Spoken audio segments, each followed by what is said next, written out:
So we're now a few days into free agency. A fair amount of this year's free agents across the NBA have signed or re-signed to their current teams, including Patrick Williams re-signing with the Bulls for 5 years, $90 million. Torrey Craig picking up his player option for the vet minimum to stay with the Bulls, keeping him off the free agency market until next season. And of course, the Bulls signing their new free agent in Jalen Smith from the Indiana Pacers at 3 years, $27 million, using the bulk of their mid-level exception to sign Smith while also remaining under the luxury tax. But days in now into free agency, and we still don't know what's going to be happening with DeMar DeRozan. And of course, sometimes the problem in waiting so long to sign with a team in free agency and getting the deal that you want is that the market tends to dry up, with teams using the bulk of their cap space or mid-level exception to sign other players, and then it gets to a point where you're kind of just standing there holding the bag and forced to accept lesser money given the limited options now available to you. And unfortunately for DeMar, he's kind of run into that situation. Now, this doesn't mean that DeMar is going to be going unsigned or forced to take the vet minimum. No, he will eventually be signed by some team, whether it be the Bulls or another, but it's more than likely going to be significantly less than what DeMar's true value and worth is as a player, and it's what we'll talk about in this video. So what's going on, everyone? You're listening to Bulls Central here. Hope you're all doing well.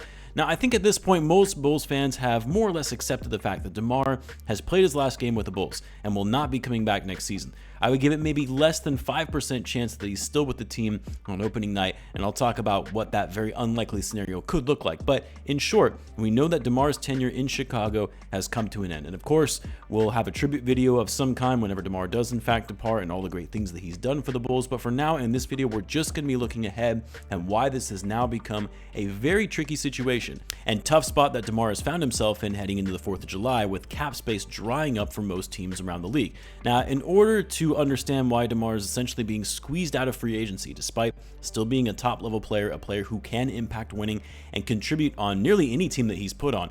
In order to understand that, you have to understand the mechanics of the salary cap in the NBA, which I know for a lot of folks that watch this channel, they already know this, but for those who are maybe new to NBA basketball and are trying to grapple with the complexity of the NBA salary cap, cap exceptions, luxury tax thresholds, and you're saying, this doesn't make sense to me. Well, first and foremost, you're not alone, because it is very difficult to comprehend, and I myself am by no means an expert when it comes to understanding all the mechanics and ins and outs of the NBA salary cap. But at a high level, what you have to understand is that every team in the NBA has a cap and payroll for which they can spend on their players in a given season. It's equal for every team around the league, and this upcoming year, the new cap is set at $140.5 million. That's the amount of quote-unquote cap space teams have to work with in paying their 15-man roster. However, there are exceptions that can be made to go over that cap figure, whether it be re-signing your own players for which you own their bird rights. For example, the Bulls were able to do this with Patrick Williams and being able to operate over the cap. There was also the mid-level exception, which for the non-taxpayer mid-level exception is at $12.9 million, which you can use on one or multiple players. And then there's also the biannual exception, which can be used every other year, which I believe is a little less than $5 million, and the vet minimum, which is around $2.5 million. You can use all of these exceptions to go over the cap, and you can actually go over the cap as much as you want by using these exceptions, but at a price. One being your overall payroll is higher, which obviously ownership never likes doing. And if you exceed $170.8 million in payroll, you enter the luxury tax, where you then pay a dollar for dollar tax penalty for having such a high payroll. And then of course, there are now 2 aprons going above the luxury tax that incur more penalties.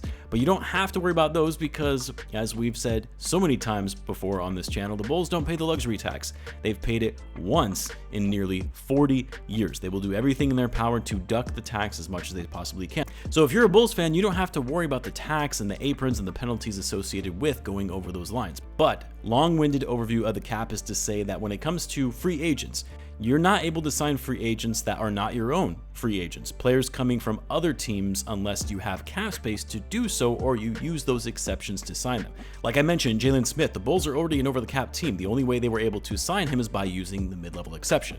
So when it comes to DeMar DeRozan, here's the challenge that he runs into. One, there are very few teams out there that still have cap space. The Magic, the Sixers, and the Thunders had a fair amount of cap space going into the season at the start of free agency, but they have signed a host of players. The Sixers, Paul George, Andre Drummond; the Thunder, Isaiah Hartenstein; the Magic, Kentavious Caldwell-Pope, and then also re-signing most of their own free agents.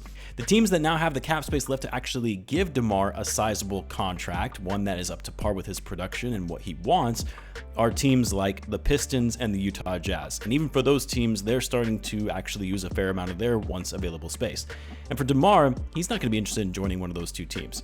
He's not going to want to go to a rebuilding situation. I mean, in that instance, it would just make more sense for him to stay in Chicago.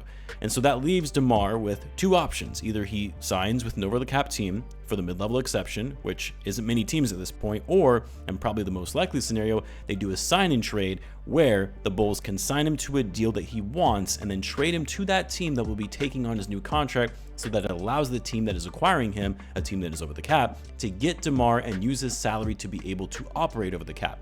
But let's start with the mid-level exception option. In this scenario, the most DeMar would be able to get in a deal is at $12.9 million annually, which based on reports, DeMar doesn't want that. He knows he's worth more and doesn't want to settle for the mid-level exception.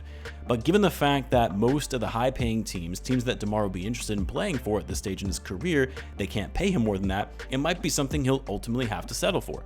The problem though is that even at the mid-level exception, at this point in time while I'm recording this, there are only a few teams that still have their full mid-level exception available to use. The Clippers, who were once linked to DeMar a while back as a backup option should Paul George leave, well, Paul George left, but then they ended up signing Derrick Jones Jr. and a few others using most of their exceptions. So they're out at this point in actually being able to acquire DeMar DeRozan. The Warriors could have been an option, but they've now used most of their mid-level exception. The Sixers, Bucks, Knicks, Cavs, I'm mainly referring to teams that are actually in win-now mode that would make sense for DeMar. They can't sign him. And so it really boils down to the Lakers and to a lesser extent the Miami Heat. For the Lakers, it's been reported that LeBron, who is a free agent by the way, is willing to take a significant pay cut to be able to free up the mid-level exception for the Lakers to be able to use in signing a player like DeMar or Klay Thompson. But obviously Klay ended up signing with the Dallas Mavericks, and based on reporting from writers around the Bulls beat, the Lakers' interest in DeMar is genuine and that they are trying to make a deal work. But again, that would require DeMar to take the mid-level, which for the record is a far cry from the 2-year $80 million reported offer he turned down from the Bulls during the season. $40 million a year down to less than 13 isn't an easy pill to swallow if you're DeMar DeRozan. But it's gotten to the point now where that is more than likely going to be the reality for DeMar, where he has to take considerably less than the type of deal the Bulls initially offered him. Now, it's being said that DeMar might end up just taking a one-year deal at the mid-level and then opt for being a free agent again next summer, where there is projected to be much more cap space available around the league compared to the few teams who had space this year, and maybe it would be worth it for DeMar to do a one-year deal, bet on himself, and cash out on a big payday earlier in free agency next summer. But at the same time, the man is 35 years old, or going to be 35 years old. He'll be 36 by the start of the 25-26 season. Are teams really going to be willing to give him a big bag, a long-term contract when he's going into his age 36 season? And also because he's 35, has played in over 1,100 games in his career, is he going to be able to produce at the level he did last season that will command a big contract in 2025 free agency? Especially if he joins a team like the Lakers, where he's going to be a second or third option and won't get as many touches and shot attempts. Now, in talking about the sign and trade scenario, this is where some of the recent reports about the Heat come in, because the Heat are already a luxury tax team and can't even sign DeMar to the full mid-level. The only way they can acquire DeMar is through a sign and trade. But what makes a sign and trade very tricky, especially in this particular case with DeMar and the Bulls, by executing a sign and trade, the Bulls have to take salary back in the deal. And as they currently stand after signing Pat and Jalen Smith, and still with Levine on the books, they're only $13.3 million below the tax, with 14 players on the roster under contract. The Bulls aren't going to be willing to take on a ton of salary in the form of a sign and trade for DeMar. For example, say the Bulls do a sign and trade with the Lakers for D'Angelo Russell or even Rui Hachimura. They sign DeMar to $19 million or $20 million a year and trade him to the Lakers in exchange for D'Angelo Russell or Hachimura to make the money work. Still probably below the amount DeMar is looking for, but it's better than mid-level exception money.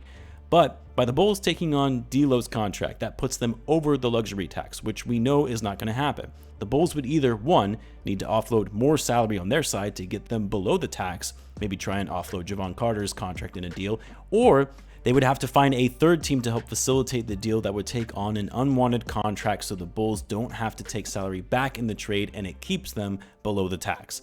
It's the same scenario with the Heat as well. Sure, the Heat could include a contract of, say, Duncan Robinson or Terry Rozier to get DeMar to Miami, but it won't work unless there is a third team in the deal that can take on those contracts. Otherwise, the Bulls aren't making the trade. They're not going into the luxury tax for what most would consider to now be a rebuilding team.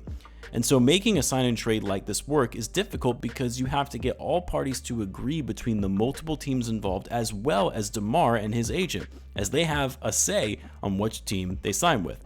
And so it's getting to the point where options for DeMar are so few and far between when it comes to the handful of teams that can actually afford to bring him in, the handful of teams that actually make sense for DeMar from a timeline perspective, and the handful of teams that can help facilitate a sign and trade for DeMar where the Bulls don't have to take back salary that puts them over the luxury tax.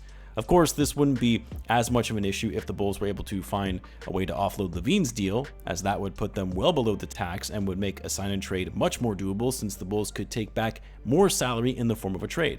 And you could even argue that if they actually found a way to dump LaVine's salary, there is a world where they would maybe sign DeRozan to a one-year deal to be that veteran leader for these young guys. I still think it would be unlikely, given it would raise the Bulls' floor and lead them to lose their pick next year to the Spurs by keeping DeRozan, but who knows at this point. All I know is DeMar is running out of options in free agency, and for a guy who not long ago had an $80 million offer, won't be getting anywhere close to that, not only for this offseason, but in the future as well. Let me know what you guys think. Where do you see DeMar playing next season? Let me know in the comments. As always, be sure to subscribe, and I will see you in the next one.